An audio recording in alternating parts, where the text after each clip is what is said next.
ए news today. वक्त हो चुका है उत्तर प्रदेश की खास खबरों का। पहली खबर देखिए पीयूष गुप्ता की लखीमपुर खीरी से।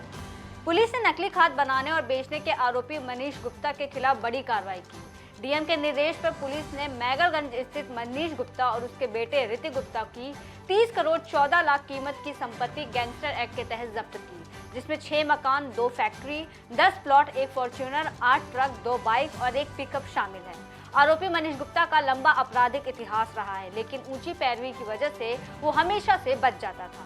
इस बार पुलिस ने मनीष गुप्ता की आपराधिक पृष्ठभूमि को खंगाल कर गैंगस्टर एक्ट लगाया और 30.14 करोड़ से भी ज्यादा की संपत्ति जब्त की। मनीष गुप्ता ने नाजायज तरीके से दौलत कमाई और उस पैसे से अपने बेटे ऋतिक गुप्ता और पत्नी सोनिका गुप्ता के नाम मैसर्स गोविंद इंडस्ट्रीज उर्वरक फैक्ट्री स्थापित की।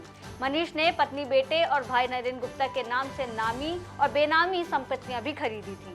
एसपी ने बताया कि पिछले साल लखीमपुर, मैंगलगंज और गोरा इलाके में नकली खाद फैक्ट्री पकड़ी गई थी। भारी मात्रा में मिट्टी, मोरंग और रेत मिली खाद बरामद की गई।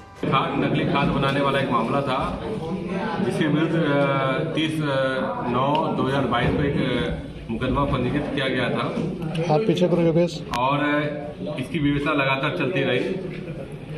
बाद में ये पता चला है कि मनीष गुप्ता और उसके बेटे के द्वारा अवैध खाद बनाकर कई संपत्तियां अर्जित की गई थी और लगातार इस कार्य में लिप्त थे। मैं ये भी बताना चाहूँगा कि जब इनके आपराधिक इतिहास ढूंढे गए तो 1999 से इनके आपराधिक इतिहास मिल रहा है और करीब 12 इसके मुकदमे इसके विरुद्ध दर्ज हैं। अगली खबर देखिए अमित शर्मा की। नाबालिग से कुकर्म के आरोप में अभियुक्त हुकुम को दोषी मानते हुए आजीवन कारावास और 70,000 के अर्थदंड की सजा सुनाई है। ये फैसला कोर्ट ने 30 दिन के वर्किंग डे के अंदर सुनाया है। बता दें, इस घटना में अभियुक्त पर 29 अगस्त को चार्ज लगा था। 30 अगस्त से 5 सितंबर तक इसमें गवाही दर्ज कराई गई और 19 अक्टूबर को बहस पूरी की गई। इसके बाद अभियुक्त को 27 अक्टूबर को दोषी सिद्ध करने के बाद 30 अक्टूबर को अदालत ने ये फैसला सुनाया। 22 जुलाई 2023 में ये घटना थी। 6 साल के बच्चे के साथ में पड़ोस के रहने वाले अभियुक्त हुकुम, उसके द्वारा 377 की घटना की गई थी।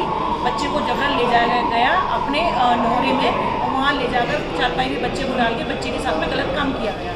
जब बच्चे ने वहाँ पे शोर मचाया तो ऊपर पड़ोस की एक रहने वाली है और उन्होंने अपनी छत पे से बालकनी में से देखा, तब वहाँ शोर मचाया। तब सारे गांव के पड़ोसी इकट्ठा हो गए। पड़ोसी इकट्ठा होने के बाद में दरवाज़ा खोल के बमुश्किल बच्चे को वहाँ से निकाला गया है। तब ये मुकदमा लिखा गया है। इसमें जो बच्चे का मेडिकल हुआ, मेडिकल में बच्चे की ये घटना हुई है 377 की, वो प्रूफ की गई। माननीय न्यायालय में आरोप पत्र दाखिल किया गया, जिसमें सारे गवाह हुए, सारे गवाह कंटेस्टेड हुए थे और आज हमारे माननीय न्यायालय के द्वारा अभियुक्त हुकुम को आजीवन कारावास की सजा और 70,000 रुपये अर्थदंड से दंडित किया। अगली खबर की ओर देखिए अमित शर्मा की। विद्युत विभाग के उत्पीड़न, जनता की फर्जी एफआईआर के विरोध में संपन्न हुई पंचायत में युवाओं की विद्युत विभाग द्वारा की गई फर्जी एफआईआर का जमकर विरोध किया गया। पंचायत में विद्युत विभाग के एसडीओ गौरव गुप्ता, जेई और अन्य अधिकारियों के खिलाफ एफआईआर कर बर्खास्त करने की मांग का निर्णय लिया गया।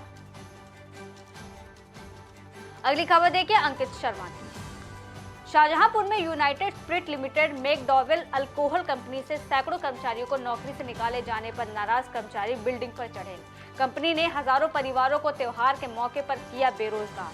रोजगार देने का दावा करने वाली सरकार के 3 मंत्री इसी जिले से हैं, लेकिन कर्मचारियों की कोई सुनने वाला नहीं है। कंपनी द्वारा जबरन नौकरी से निकाले जाने पर कर्मचारियों में आक्रोश है। कर्मचारी फैक्ट्री की 6 मंजिला इमारत पर चढ़कर इसका विरोध कर रहे हैं। डीआईजी प्रशासन पूरी तरीके से हठधर्मिता पर उतारू हो चुका है। 272 दिन से लगातार कर्मचारी अनशन चल रहा है। न प्रशासन की आंखें खुल रही हैं, न तो सरकार की आंखें खुल रही हैं। लगातार कह रहे हैं हम रोजगार दे रहे हैं, प्रदेश में रोजगार हमारा उजड़ रहा है कि कोई नहीं देख रहा। कोई विधायक नहीं, कोई मंत्री नहीं, कोई संतरी नहीं झांकने आया 272 दिन में। हमारे यहाँ के 4 मंत्री हैं। कल रात में इन्होंने जबरदस्ती एक नोटिस लगाया, मोबाइल पे हमारे नोटिस भेजा और जबरदस्ती गेट पे लगाने का प्रयास किया। पंचिंग मशीन कार्ड पंच इस पे करते थे, मशीनें रात में इन्हें उखड़वा दी जबरदस्ती। पिछले 1 साल से ऊपर हो गया हमारी फैक्ट्री प्रोडक्शन बंद किए हुए। हम लोग इनसे बराबर कह रहे हैं भैया प्रोडक्शन चालू करो, भैया प्रोडक्शन चालू करो। ये गड़बड़, वो गड़बड़, ये दिक्कत, वो दिक्कत। हम खुशामद करते करते हम लोग परेशान। हमारा 1 साल से ऊपर यहाँ पर धरना प्रदर्शन चल रहा है। हम लोगों को किसी को बताया नहीं गया। हमारी फैक्ट्री क्लोज कर दी। हम लोग कहाँ जाएंगे? हम लोगों को 50 साल उम्र हो गई भाई साहब हमारे साथ। बढ़ते अगली खबर की ओर देखिए संजीव भटनागर की। बुलंदशहर के शिकारपुर में बाइक सवार बदमाशों ने 75 साल के रिशाद सिंह की गोली मारकर हत्या कर दी। पुलिस ने शव को कब्जे में लेकर पोस्टमार्टम के लिए भेजा। पुलिस हत्यारों की तलाश में जुटी। अज्ञात कारणों के चलते एक व्यक्ति ने गंगा बैराज में लगाई छलांग। पानी में डूबने से व्यक्ति की उपचार के दौरान मौत हो गई। गोताखोरों की मदद से शव को पानी से बाहर निकाला गया। अगली खबर देखें ब्रिजेश राठौर की। दिवाली के आते ही खाद्य विभाग की कार्रवाई शुरू हो गई है। मिठाई का छेना बनाने वाली फैक्ट्री पर खाद्य विभाग ने मारा छापा, जिसमें काफी गंदगी भरा सैंपल मिला। खाद्य विभाग के assistant commissioner doctor Sudhir Kumar ने अपनी टीम के साथ छापा मारा तो यहां कई ड्रमों में छेने भरे हुए थे और काफी गंदगी में भी थे। छेने में जो कलर डाला गया वो खाने लायक नहीं है। सैंपल को जांच के लिए भेजा गया। देखिए, ये जो सैंपल है अब सूचना के आधार पर लिया गया है। ये बरगद नगर है, यहाँ पे जो है तो ये पाया गया था कि एक छेने की फैक्ट्री है जहाँ पे ये मतलब घटिया तरीके से छेना बना रहा है। तो इन पे पहले भी कार्रवाई हो चुकी है और एक मुकदमा लंबित है। आज टीम के साथ यहाँ छापा मारा गया और इनमें जो कमियाँ पाई गई, काफ़ी सारी गंदगी में निर्माण हो रहा था, मेन कमियाँ पाई गई। साथ ही साथ इसमें जो रंग प्रयोग हो रहा है उसके लिए इनको मना किया गया और 3 नमूने भरकर आगे की कार्रवाई की जा रही है। अगली खबर देखिए रविंद्र कुमार की। बिजनौर के नजीबाबाद कोटा द्वार रेलवे ट्रैक पर ट्रेन की चपेट में आने से एक हाथी की दर्दनाक मौत हो गई। हाथी की मौत से वन विभाग में मचा हड़कंप। वन विभाग की टीम ने हाथी का पोस्टमार्टम कराया।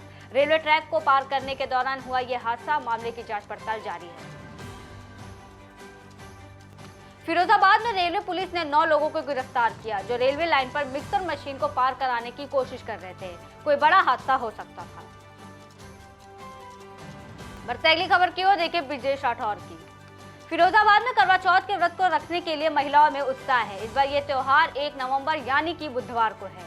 इसके लिए तैयारियां भी जोरों पर चल रही हैं। मंगलवार को करवा चौथ को लेकर बाजार और कस्बों में काफी चहल पहल देखने को मिली। अच्छा है, बहुत बढ़िया। आज थोड़ा बहुत जो सामान है रह गया है वो लेने आए हैं। पति ने क्या कह दिया है कि जाके खरीद लो? हाँ, कितना खुश है पति आपके? बहुत ज्यादा खुश है। नहीं करती? नहीं। खुश हो खूब? क्या लेने आई आज? वही करवा चौथ का सामान। कितनी उम्र हो गई इस समय भी? 92। तो बहुत उम्र हो गई। अरे नहीं, 50 और 2। 50 आप 92 बता रही थी। हाँ, बहुत एक्साइटेड है, हमेशा ही रहते हैं। हाँ, पति दे दिया। पति भी आए? आप भी रहते साथ में? नहीं, वो क्यों रहते हैं? नहीं, उन्हें भी तो रहना चाहिए आपकी उम्र के लिए। नहीं, वो बाहर जॉब करने जाते हैं तो उम्र के लिए तो रहना चाहिए व्रत उनको भी। नहीं, लड़कियां अपने आप को बहुत सही। मैं ये कहना चाह रहा हूँ कि बाजार में बहुत हर साल की अपेक्षा इस साल भी बहुत अच्छा बाजार है। सोने चांदी की भी अच्छी खासी सेल है। बाजार में लेडीज की अच्छी खासी भीड़ भी है। बढ़ते अगली खबर की ओर देखे रेहान अंसारी की। मुरादाबाद के संबल चौराहे पर लगी ट्रैफिक लाइट के कारण करूले के पुल पर लगा जाम। बता दें कि स्मार्ट सिटी के अंतर्गत शहर के विभिन्न चौराहों पर यातायात व्यवस्था को दुरुस्त रखने के लिए ट्रैफिक लाइट लगाई गई ताकि जाम की समस्या से छुटकारा मिल सके और यातायात व्यवस्था भी दुरुस्त रहे। यहाँ तो ट्रैफिक लाइट ही जाम का कारण बन गई है। बढ़ते अगली खबर की ओर देखिए ब्रिजेश पांडे की। सिद्धार्थनगर से लगी इंडो नेपाल सीमा से लगे अलीगढ़वा कस्बे में अचानक हुए विस्फोट से अफरा तफरी मच गई। दोपहर लगभग 2 बजे अचानक मार्केट में जोरदार विस्फोट हुआ। इस कॉम्प्लेक्स में अधिकतर व्यापारियों ने अपने गोदाम बना रखे हैं। विस्फोट के बाद कॉम्प्लेक्स में आग लग गई। आग लगने से कई व्यापारियों की बाइक और गोदामों में रखा सामान जलता रहा। इस घटना में 2 लोगों की मौत हो गई और 4 लोग घायल हैं। एक कस्बा अलीगढ़वा थाना कपिलवस्तु में ये आग लगने की और धमाका जैसा आप बता रहे हैं वो सूचना प्राप्त हुई थी। तो सभी टीम वहाँ पे पहुँची, फायर ब्रिगेड, पुलिस, एसडीएम, हम लोग भी वहाँ पे पहुँचे। उसमें प्रथम दृष्टया ये प्रतीत हो रहा है कि एक गोदाम था। गोदाम के अंदर ये रेफ्रिजरेटर्स रखे हुए थे।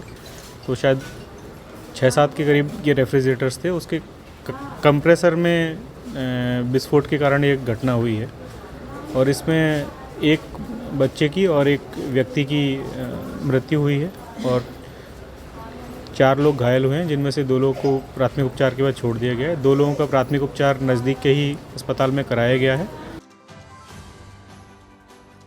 फिलहाल के लिए इतना ही। देश और दुनिया की तमाम बड़ी खबरों के लिए बने रहिए ए न्यूज़ टुडे के साथ।